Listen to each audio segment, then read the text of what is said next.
It was supposed to be just another quiet evening for Marcus Gray. The 34-year-old teacher had spent his day preparing lesson plans, grading papers, and looking forward to his usual evening jog through the neighborhood park. Marcus was well known in the community, not just as a teacher, but as a mentor, a friend, and someone who always believed in doing the right thing. To anyone who knew him, Marcus was the last person you'd expect to have trouble with the law. That night, as Marcus laced up his running shoes, he didn't know his life was about to take a drastic turn. On the surface, everything seemed normal. The park was bustling with families, kids playing on the swings, and joggers weaving through the trails. But lurking just out of sight, trouble was brewing. Trouble that had nothing to do with Marcus, but would soon engulf him in a storm he never saw coming. It started with flashing blue lights. Marcus had barely made it back to his car when two police cruisers pulled up behind him. At first, he wasn't concerned. He hadn't done anything wrong, and surely this was a misunderstanding. But when the officers stepped out, their expressions were anything but friendly. "Marcus Gray," one of them said, his hand resting on his holstered weapon. "That's me," Marcus replied calmly, his heart beginning to pound. "We need to ask you a few questions," the other officer said, his tone sharp and unwavering. Marcus didn't resist. He had nothing to hide. But as the questions became more accusatory, something felt off. They were asking him about a break-in at a nearby electronics store. A crime Marcus hadn't even heard about until that moment. "I don't know what you're talking about," Marcus said firmly, trying to stay composed. "I was here in the park. There are people who saw me." But the officers weren't interested in witnesses or alibis. Within minutes, they were searching his car, and to Marcus's shock, they pulled out a bag filled with stolen electronics. "That's not mine," Marcus protested, his voice cracking with disbelief. "You have to believe me." The officers exchanged knowing looks, as if they'd already made up their minds. "Tell it to the judge," one of them sneered, snapping handcuffs onto Marcus's wrists. As he sat in the back of the police car, Marcus's mind raced. How could this be happening? Who had planted that evidence, and why? The next day, Marcus found himself in court, staring down the barrel of charges that could destroy his career, his reputation, and his freedom. But Marcus wasn't the type to give up easily. With the support of his community, Marcus vowed to fight back. He hired a lawyer, a tenacious woman named Rachel, who believed in his innocence. Together, they began digging into the case, and what they uncovered was far more sinister than anyone could have imagined. Hidden behind the badge and the uniform was a network of corruption, and Marcus's case was just the tip of the iceberg. But how could he prove it? And would the court even believe him? The turning point came when Marcus noticed something strange about the evidence log, something no one else had caught. It was a small detail, but it was enough to unravel the officer's entire scheme. As Marcus prepared to take the stand, the courtroom was electric with tension. The prosecution was confident, the officers smug, and the judge skeptical. But Marcus had a secret weapon, one that would not only prove his innocence, but expose the lengths some were willing to go to in order to frame an innocent man. What happened next left everyone in the courtroom stunned. The courtroom was packed to the air thick with anticipation. Every seat was taken, and those who couldn't find a spot stood pressed against the back wall, whispering amongst themselves. The case of Marcus Gray had captured the community's attention in a way no one could have predicted. People who knew Marcus were there to support him, shaking their heads in disbelief at the allegations. Others, drawn by the drama, had come to see how the story of the perfect teacher would unfold. Marcus sat at the defense table, his hands clasped tightly in front of him. He wasn't just nervous, he was angry. Angry that his life had been turned upside down for no reason. Angry that the people who were supposed to serve and protect had betrayed their oath. And angry that the system seemed rigged against him. But he knew that anger alone wouldn't help. He had to focus. Rachel, his attorney, leaned in and whispered, "Stay calm. Let me handle the cross-examinations. We've got this." He nodded, though the knot in his stomach refused to loosen. Rachel had been a lifeline in all of this. Sharp, methodical, and relentless, She was exactly the kind of lawyer Marcus needed. She had spent weeks combing through every detail of the case, digging into the police reports, surveillance footage, and evidence logs. And while the prosecution seemed confident in their airtight case, Rachel had already begun spotting cracks in the foundation. The first witness was called to the stand. Officer Bradley, one of the arresting officers. He wore his uniform like armor, his expression unreadable as he took the oath and settled into the chair. Officer Bradley, the prosecutor began, "Can you walk us through the events of the night in question?" "Of course," Bradley said, his voice steady and practiced. "My partner and I were patrolling the area when we received a call about a break-in at an electronics store. We arrived on the scene and began canvassing the area. That's when we noticed Mr. Gray near the park, behaving suspiciously." Marcus felt a flash of anger at the word suspiciously. He wanted to shout that he'd been doing nothing but jogging, but Rachel placed a calming hand on his arm, silently reminding him to stay quiet. "And what happened next?" the prosecutor asked. "We approached Mr. Gray and asked him a few questions. His answers didn't add up, so we decided to search his vehicle. That's when we found the stolen merchandise." The prosecutor nodded, as if that settled the matter. "Thank you, Officer Bradley. No further questions." Rachel stood, her heels kicking against the polished floor as she approached the witness stand.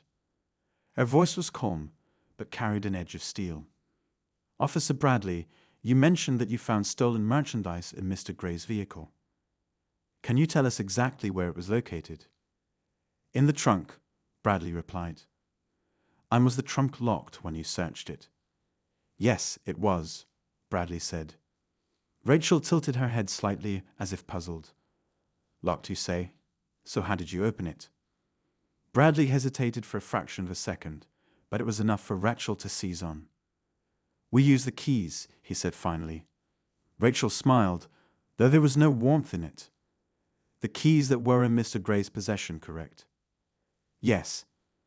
"And did Mr. Gray hand those keys over willingly, or did you take them from him?" "We retrieved them during the search." "Retrieved them?" Rachel repeated, her tone sharpening. "Did Mr. Gray give you permission to take his keys and search his car?" Bradley shifted uncomfortably in his seat. "He didn't explicitly give permission, but—" "So you searched his vehicle without his consent?" Rachel interrupted. Bradley opened his mouth to respond, but Rachel didn't give him the chance. "Let's move on. You stated in your report that the stolen items were found in a duffel bag in the trunk. Is that correct?" "Yes," Bradley said, relieved to be back on solid ground. Rachel walked over to the defense table and picked up a copy of the evidence log. And according to this log, the duffel bag contained several high-value electronics, including laptops and tablets. Is that correct?" Bradley nodded. "Interesting," Rachel said, flipping through the pages. "Because the store that was allegedly robbed specializes in televisions and gaming consoles, not laptops and tablets. Would you care to explain that discrepancy?" A murmur rippled through the courtroom. Bradley's face flushed, but he didn't respond. "No further questions," Rachel said, returning to her seat. Marcus couldn't help but feel a flicker of hope. Rachel was chipping away at their story piece by piece, exposing inconsistencies that the prosecution had hoped no one would notice. As the trial continued, more pieces of the puzzle began to emerge.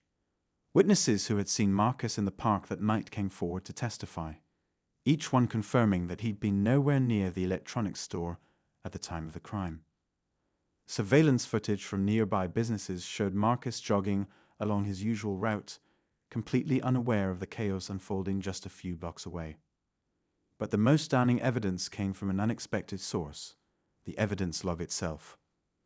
Rachel had spent hours scrutinizing the document, and she'd found something that didn't add up.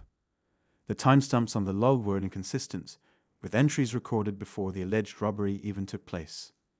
It was a small detail, easy to overlook, but it pointed to one thing: the evidence had been planted.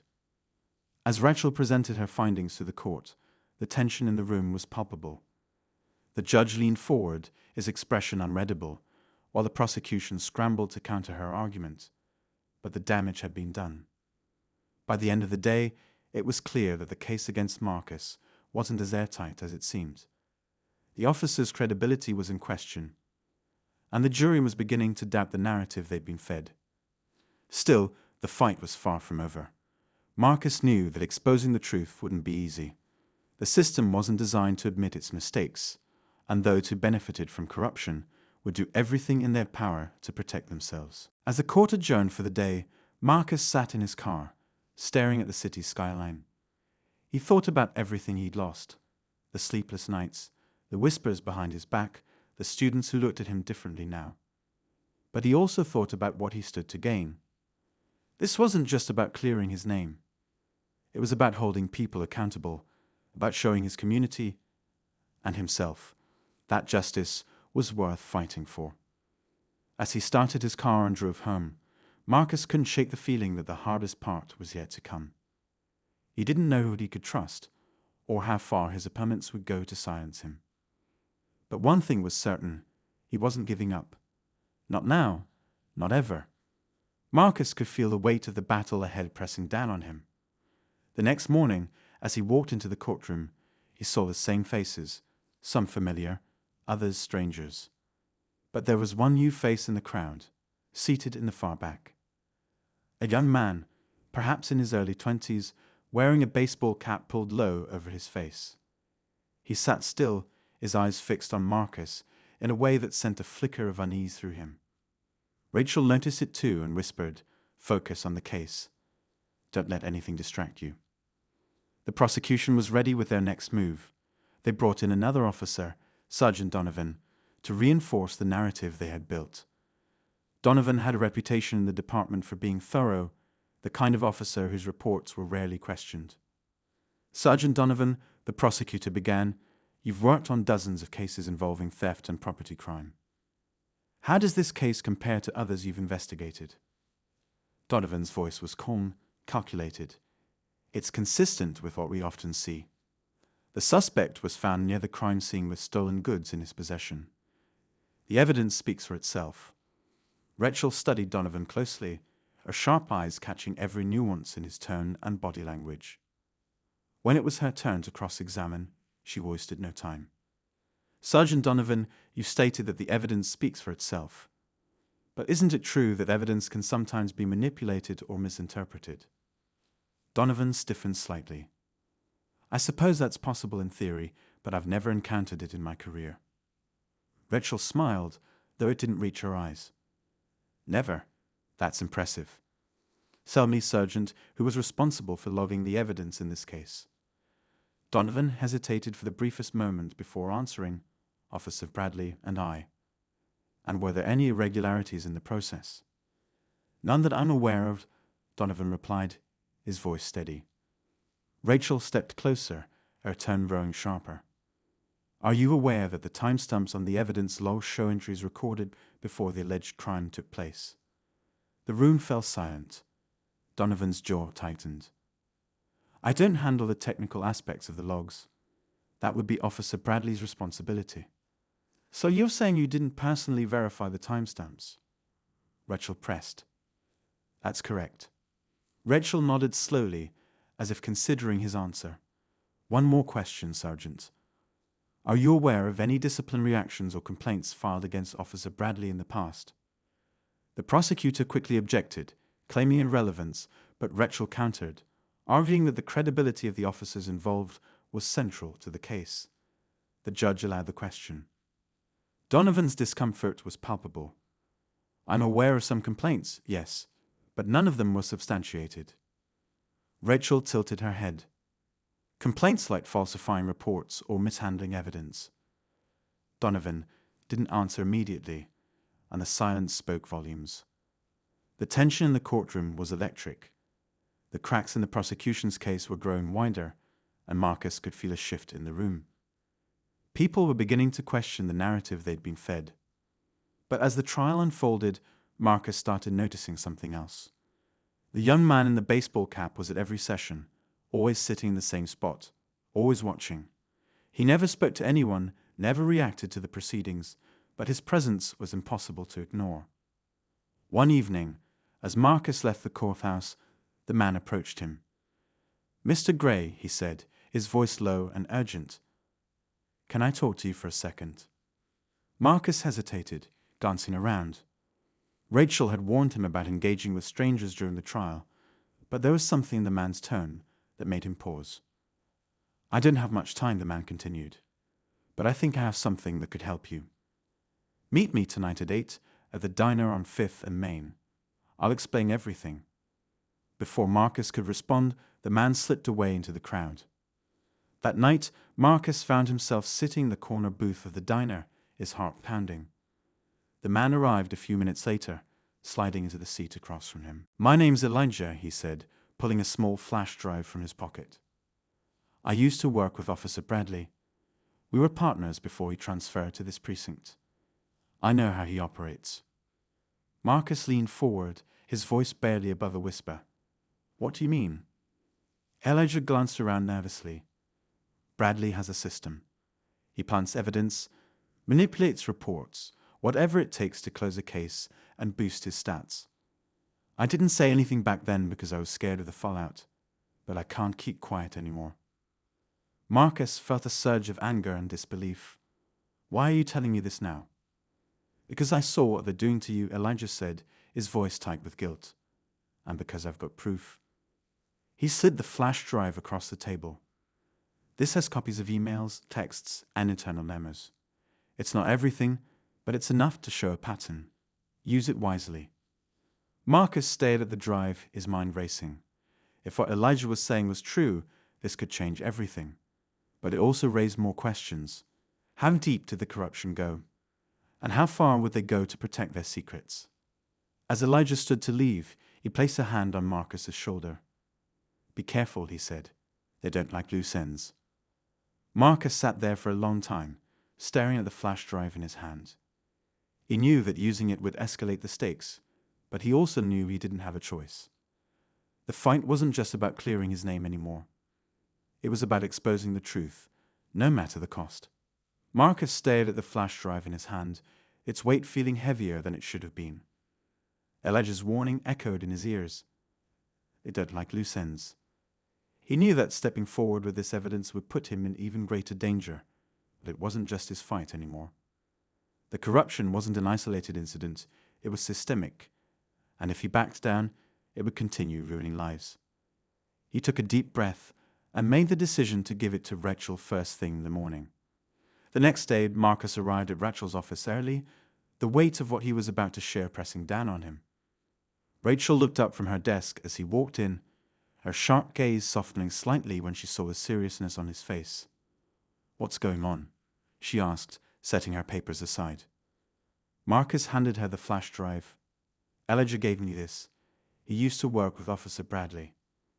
He says this has proof of how they've been planting evidence and falsifying reports." Rachel's eyes widened as she took the drive from him. If this is real, it could blow the whole case wide open. But it also puts a target on you and on me. "I know," Marcus said, his voice steady. "But we don't have a choice. They need to be stopped." Rachel nodded, her expression resolute. "I'll go through it tonight.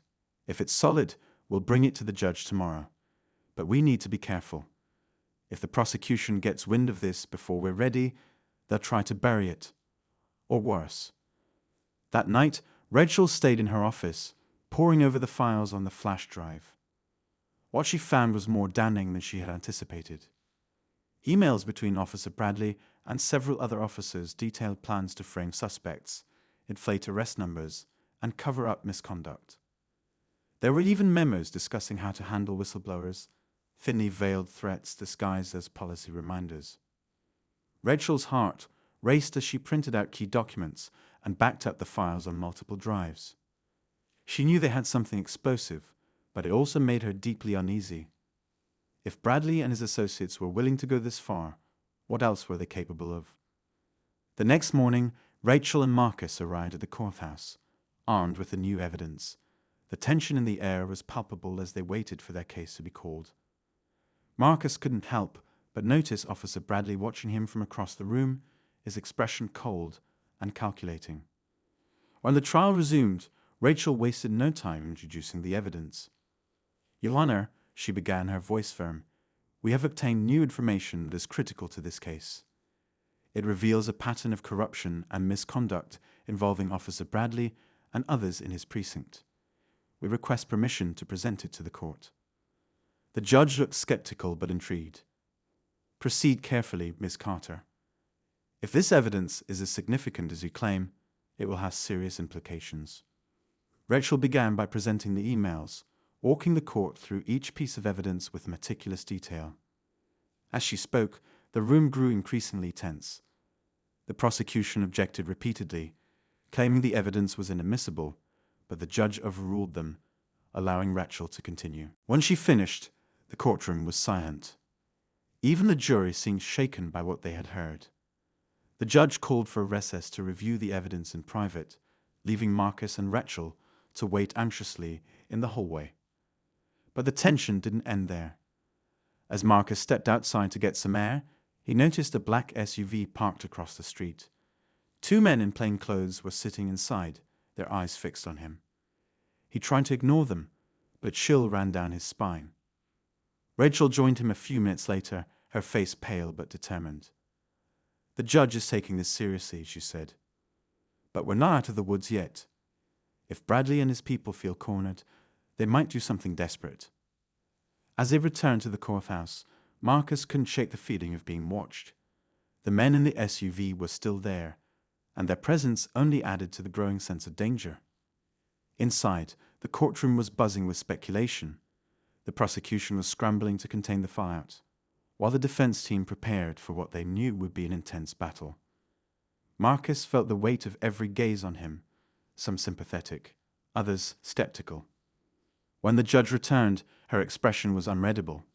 She addressed the courtroom with a calm but firm tone. "After reviewing the evidence, it is clear that there are serious questions about the integrity of this investigation. I am ordering an independent review of the conduct of Officer Bradley and his colleagues. In the meantime, this trial will proceed, but under close scrutiny." The prosecution looked furious, but there was little they could do. Rachel's strategy had worked. For now. As the trial continued, Marcus found himself constantly looking over his shoulder. The men in the SUV weren't the only ones watching him. He began receiving anonymous texts, vague threats warning him to back off. One message simply read, "Drop it, or you'll regret it." Rachel insisted on reporting the threats to the authorities, but Marcus wasn't so sure. "What if they're in on it too?" he asked, his voice low and tense. "We don't have a choice," Rachel said. "If we don't report it, they'll think they can intimidate us. We have to show them we're not afraid." But the truth was, Marcus was afraid. The stakes were higher than ever, and the closer they got to the truth, the more dangerous the situation became. As the trial neared its climax, Marcus couldn't shake the feeling that something was about to happen, something that would change everything. The pieces were falling into place, but the picture they formed was one of danger, corruption, and betrayal. He knew the fight was far from over. If anything, it was just beginning.